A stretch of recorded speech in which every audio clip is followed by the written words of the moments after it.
Começa agora o programa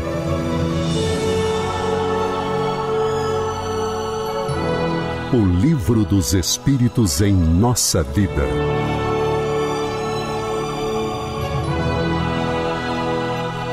Estamos de volta com o programa O Livro dos Espíritos em Nossa Vida, uma produção da Comunhão Espírita de Brasília.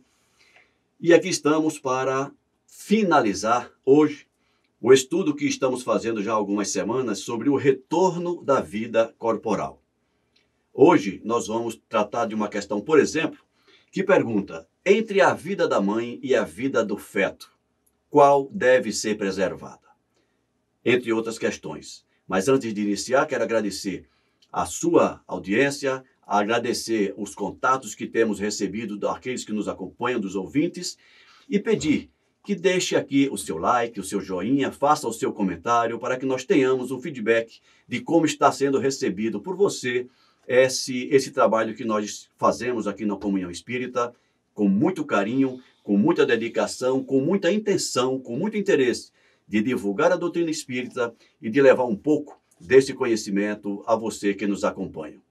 Bem-vindo mais uma vez a você e bem-vindo nosso amigo Alcir Almeida, que nos acompanha nesse trabalho. Carlos Honório, muito obrigado. É sempre uma satisfação estar aqui com vocês, é sempre uma satisfação estar contigo, Ricardo. Forte abraço a todos vocês. Vamos ao ponto, então? Vamos continuar essa nossa conversa sobre volta à matéria. Retorno à vida corporal.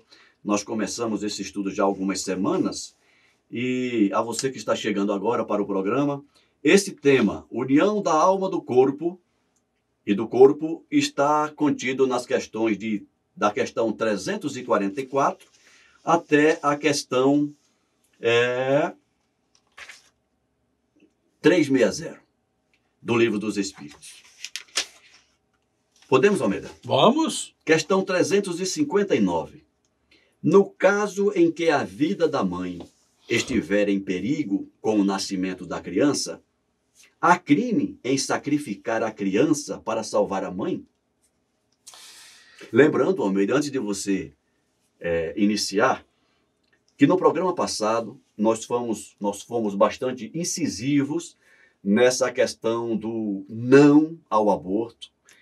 Todo ato abortivo premeditado é uma agressão à lei natural.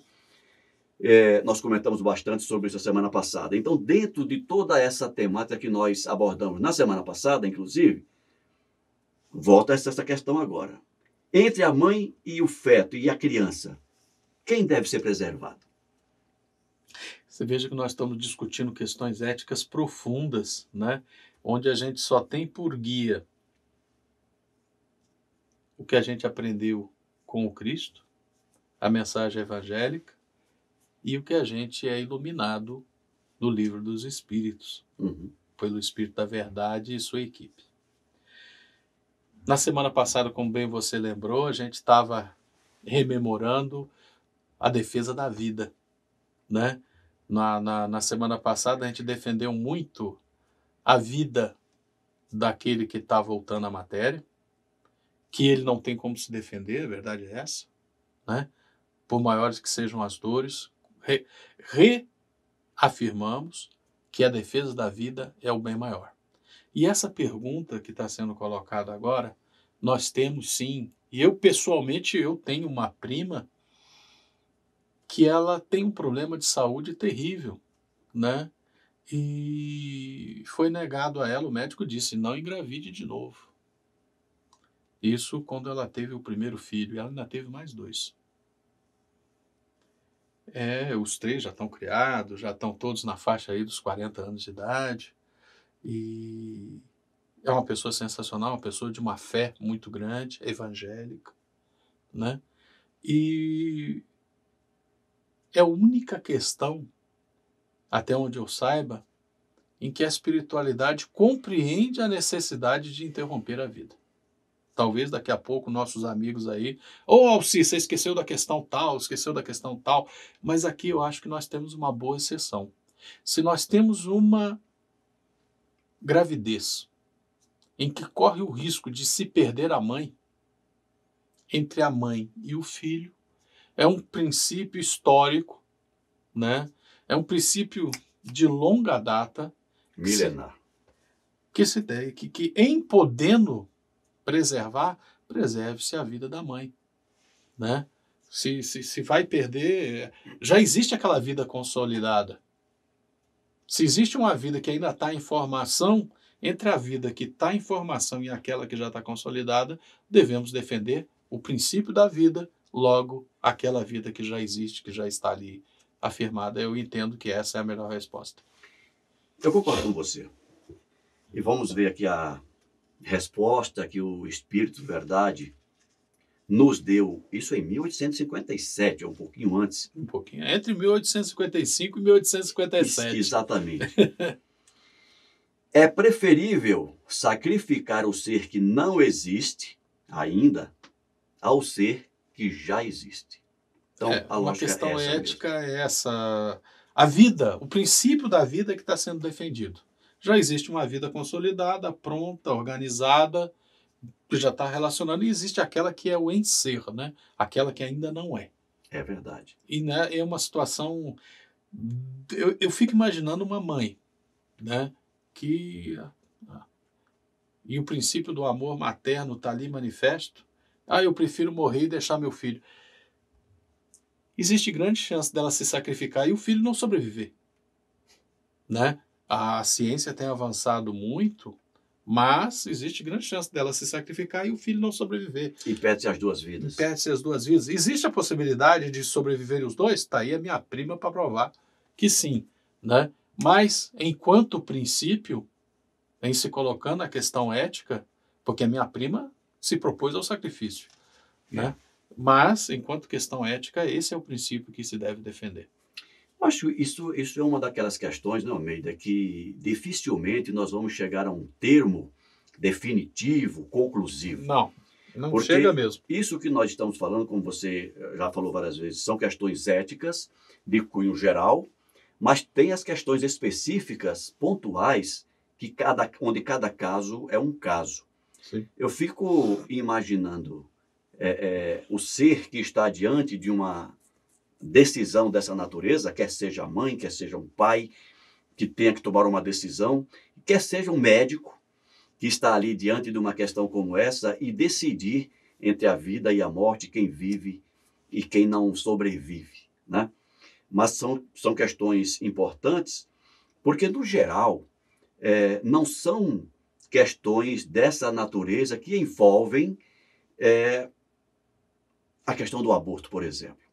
Nós sabemos que, na grande maioria, o aborto é praticado longe de questões... Como diz outro, o aborto, em regra, não está envolvendo risco de mãe, não está envolvendo inviabilidade do feto e não está envolvendo estupro.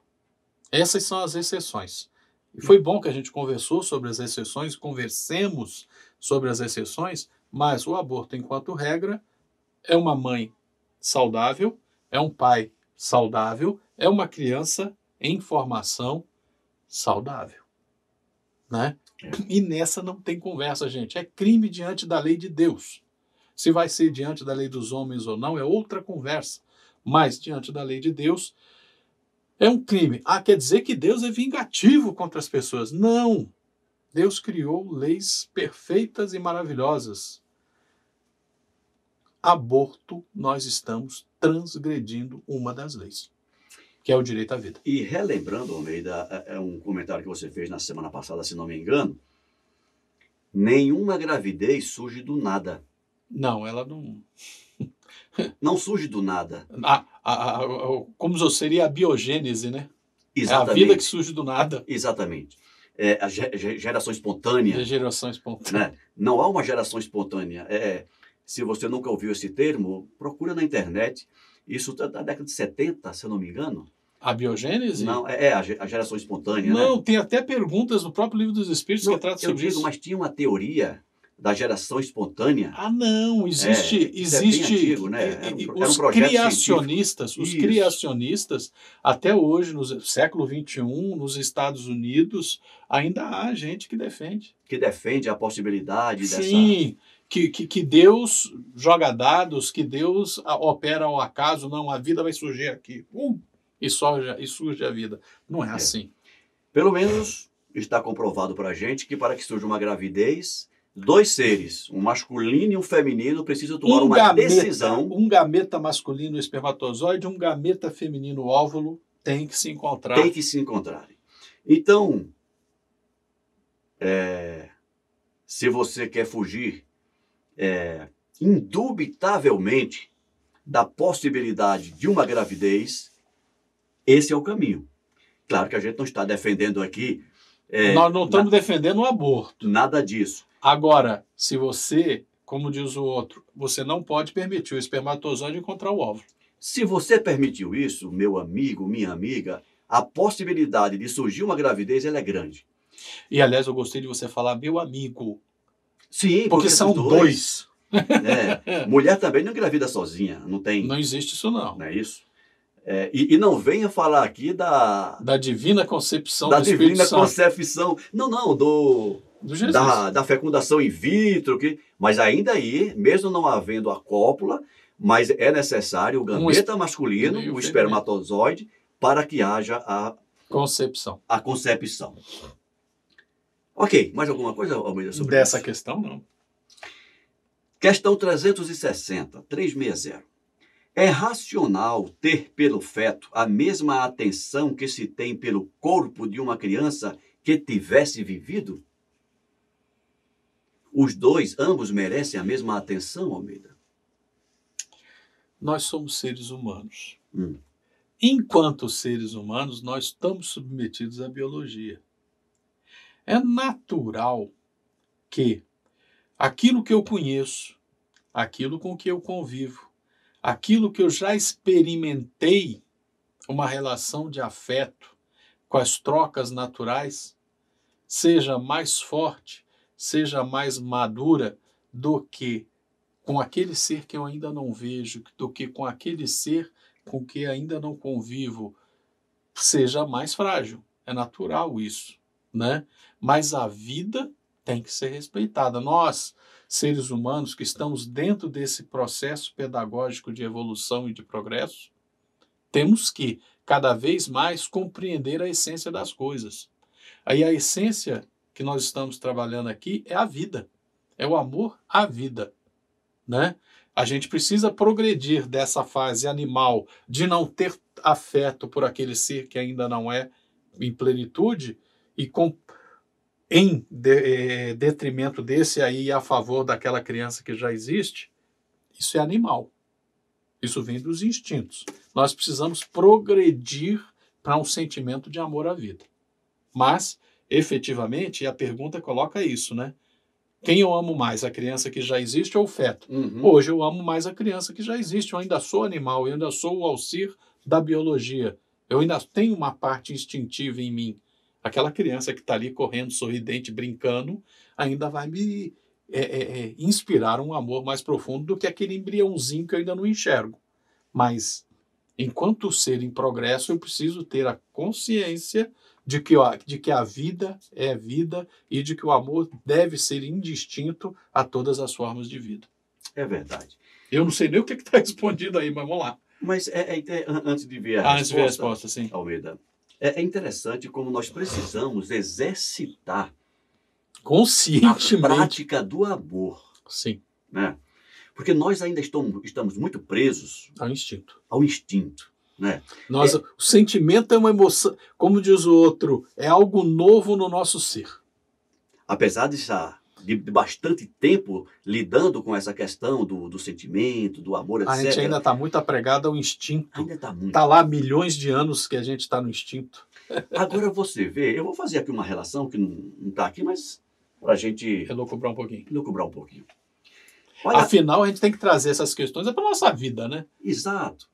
Olha só, nós estamos discutindo aqui se é racional amar um ser que nós vemos, que tocamos, uma criança tal, e se também é racional amar um ser que está em construção, que a gente sabe que virá, certamente, provavelmente, mas que ainda não é palpável. Não é pleno, né?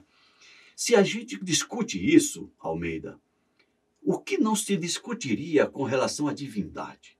Aquilo que a gente não vê. Com relação a Deus. né? Aquilo que a gente não toca. E que muitas vezes, para alguns, nem se consegue imaginar. Né? Porque um ponto crucial, um divisor de águas do processo de evolução da nossa consciência é a percepção da abstração. Né? É nós nos permitirmos abstrair, sair do rígido, sair do que se toca, do que se pega, para imaginar algo que existe apenas na nossa imaginação, na nossa consciência, mesmo sendo real. Para usar a palavra que você acabou de usar, está apenas na nossa abstração. Na nossa abstração, para ser mais preciso. Tá certo. Não, mas só para explicar, eu queria colocar esse gancho só para dizer, abstração é aquilo que a gente não tem no real. Aí você está no abstrato, não é concreto, é abstrato. Abstrato é aquilo que é antônimo de concreto. Isso, exatamente. Porque às vezes talvez até, nesse sentido, a palavra real não caia bem. Real, né? Não é adequado. Não é adequado. É abstrato e concreto. Exatamente, porque o abstrato também é real. Uhum. Ele também pode ser real. Gostei da filosofia agora, meu doutor filósofo. Ele é filósofo, tá? Não foge da regra da raia, não. Que nada. A gente está aqui aprendendo, né? Mas você não fez curso de filosofia, cara? Não. Você não terminou o curso? Tá? Eu fiz uma preparação para o mestrado em filosofia, mas não terminei. Ah, que pena. Que pena. Mas isso é outra história. Mas você está corretíssimo. É abstrato, é antônimo de concreto. E é assim que a gente tem que entender. Isso. Essa mesa é concreta, essas câmeras são concretas, esse estúdio é concreto, o que eu penso é abstrato. O que eu penso é abstrato. Mas nesse sentido que a gente aborda a existência divina. Né? Ela é real, mas é abstrata. Ela é real, mas é abstrato, ou seja, não é concreto. Né? O amor é abstrato. O amor é abstrato. A criança é concreta. Isso. Aquele ser que está lá, embora seja concreto biologicamente, na minha cabeça ele ainda é abstrato. Porque ele não veio à vida ainda, eu não consigo vê-lo. Se bem que hoje tem a... Sim, mas é isso que eu estou dizendo. Um ultrassom mostra aquele aglomerado de células. Mas na minha percepção ele é abstrato. Enquanto eu não tiver em minhas mãos, enquanto eu não estou pegando no colinho aqui... Enquanto eu não estou no colinho, é por aí. Então, se a gente discute se é racional amar esse ser que para nós ainda é abstrato... Eu não diria que é racional, eu diria que é compreensível. Olha só, para mim é abstrato, mas ao mesmo tempo a ciência hoje já mostra que é concreto. Mas enquanto eu não tenho em minhas mãos, não vale. Minha percepção não A minha percepção é diferente. Então eu estou levando essa questão para o amor que precisamos ter a Deus. Universalizar esse amor. Aquela frase de Jesus, quando ele resume todas as leis e os profetas em amar a Deus com todo o teu coração, de todo o teu pensamento, de todo o teu ser. E ao próximo como a si mesmo. E, gente, façam uma pesquisa na internet. É o Shema. Tá? Às vezes a gente esquece essas coisas, né? Gente, esse que é um resumão, isso está no nosso evangelho cristão, é um resumo. Entra na internet e faça uma pesquisa do Shema. Eu não vou conseguir soletrar agora, mas é Shema. Faça a pesquisa, é uma oração lindíssima, judaica, que essa frase que a gente acabou de reproduzir aqui com nossas palavras é um breve resumo. Ama a Deus com todo o teu ser, de todo o teu coração, de todo o teu pensamento, e ao próximo como a ti mesmo. Mas a oração judaica é linda. Façam lá sua leitura e depois contem para a gente o resultado. Bom, mas olha só que interessante, Almeida. Jesus, em sua sabedoria, mas também tolhido pelas condições concretas da sua audiência, né? Naquele momento. Como diz o outro, o guarda da lei estava ali com a espada na mão, com um bastão no mínimo para enfiar-lhe uma bastonada. Então ele não podia se fazer mais claro do que ele foi. E tinha a audiência concreta que não era realmente de alta cultura. E essas são as limitações, né? Sim. A limitação que ele tinha, né? Ele tinha que falar algo que todo mundo entendesse. Eu quero deitar sabedoria no vaso, mas o vaso não está preparado, o vaso não está aberto para isso. Como diz o outro, se eu botar vaso vai transbordar e não fica no vaso, vai cair no chão. Aí eu vou jogar pérola para porco. Mas aqui eu quero aproveitar o tempo. Eu já fiz isso em algumas palestras aqui na comunhão. Porque muitas vezes nós estamos trabalhando o nosso esforço de amar de forma inadequada. Olha só, essa frase de Jesus: amar a Deus sobre todas as coisas e ao próximo como a nós mesmos. Sim. Percebe uma triangulação? Sim. Né? 3 pontos que Jesus define: amar a Deus, vamos colocar aqui no vértice superior do triângulo, não é isso? Amar a Deus sobre todas as coisas e amar ao próximo como a nós mesmos. E muitas vezes a gente percebe... É uma trindade maravilhosa. É uma trindade maravilhosa. A gente percebe as pessoas focando aqui, ó, querendo amar a Deus, é abstrato. E é interessantíssimo, porque quando você vai estudar isso, não tem como amar a Deus sem amar o próximo. Aí eu quero chegar. A gente está focando aqui, a gente que eu digo de maneira geral, focando aqui em amar a Deus e não percebe essa deixa que o próprio Cristo nos deixou, de que o caminho é o inverso. Amar a Deus sobre todas as coisas. Começa no amar a si mesmo. Isso, amar a Deus sobre todas as coisas é o ponto de chegada. É o ponto de chegada. Mas ele diz, você tem que amar a Deus como você ama o próximo e como você se ama. Então, a pergunta... Aliás, isso que você colocou é interessantíssimo, porque se eu não amo a mim mesmo, eu não consigo amar ao próximo. Se eu não amo ao próximo, eu não consigo nem que a vacatuça amar a Deus. Mas você percebe que na terceira fase da triangulação, eu não tenho que me esforçar, porque virá em consequência? Sim, se eu amo a mim mesmo, se eu amo ao próximo, eu amo a Deus. É aí onde eu quero chegar. Sim. Então, como a gente está tratando de coisas abstratas e de coisas concretas, o que é que nós temos de concreto em nós? É isso. O mais próximo da concretude do ser que eu posso chegar sou eu mesmo. Se eu não reconhecer em mim alguém que deve ser amado, que merece ser amado, como é que eu vou observar? Como é que eu vou perceber isso em você? Que é algo também concreto, real, mas que está fora de mim. Agora imagina a distância para Deus, que é abstrato, é real, mas que não é concreto. Então, o caminho para que nós possamos chegar um dia a esse amar a Deus sobre todas as coisas é começar por amar-se. Amar-se. Amar a mim mesmo. E aí eu trago uma frase popular que diz assim: quem ama, cuida. Olha que interessante. Se a gente começar a perceber isso, perceber de que amar-se é o ponto inicial e de que a melhor demonstração do amar-se é cuidar-se.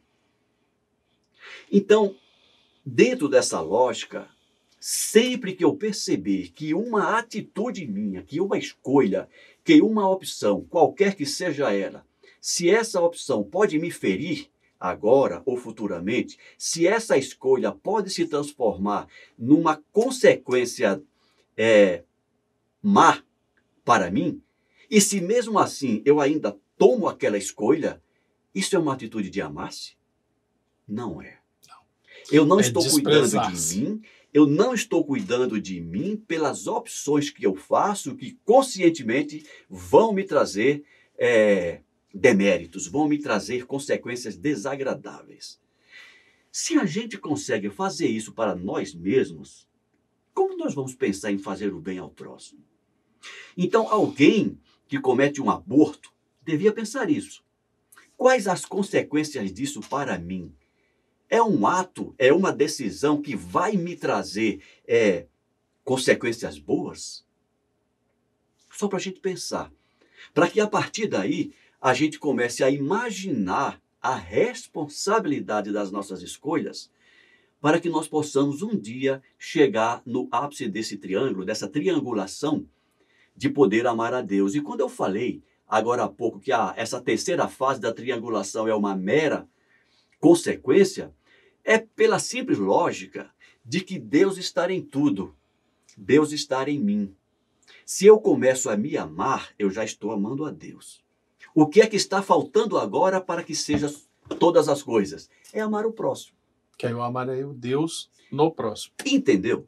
Então, quando eu consigo amar ao próximo ao ponto de só desejar ao próximo aquilo que eu gostaria de ter para mim, eu estou amando a Deus em 2 situações. No Deus que habita em mim e no Deus que habita no outro.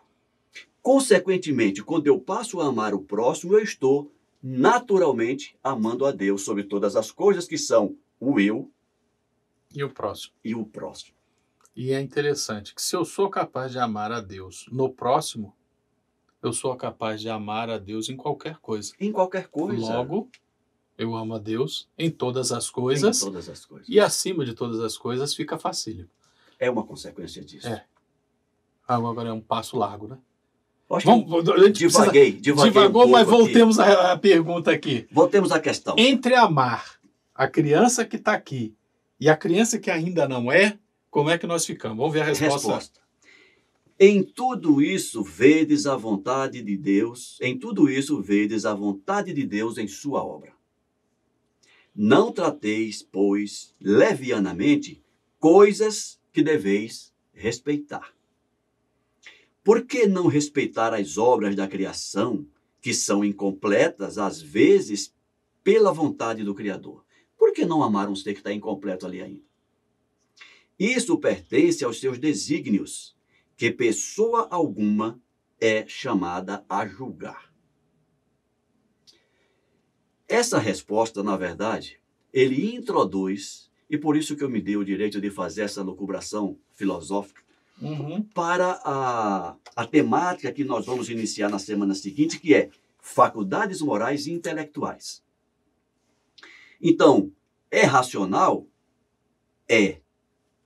Porque aquele ser que ainda está em preparação... É uma obra de Deus incompleta. Sim. Ele já é uma obra de Deus. Mesmo que incompleta ainda, mas é uma obra de Deus. Quem somos nós para julgar o que devemos e o que não devemos amar, se tudo vem de Deus?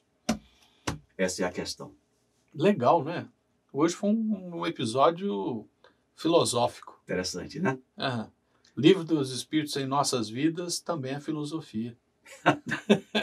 Também é filosofia. Almeida, o nosso tempo está encerrando. Nós vamos ficar por aqui, deixar os nossos ouvintes esta semana refletindo sobre tudo isso. Sobre toda essa filosofia, porque semana que vem a gente entra no tema faculdades morais e intelectuais. Essas duas asas que nos sustentam na vida. Nós vamos perguntar, por exemplo, de onde vêm para o homem as qualidades morais boas ou más? De onde é que vem isso? Qual a origem disso? Entre outras coisas. Vamos deixar o convite mais uma vez para que continuem nos acompanhando pela TV, pela Rádio Comunhão ou pelo nosso canal no YouTube. Dizer que a divulgação desse vídeo é livre. Faça a divulgação que você julgar necessária no seu Facebook. Mande via WhatsApp para os seus amigos.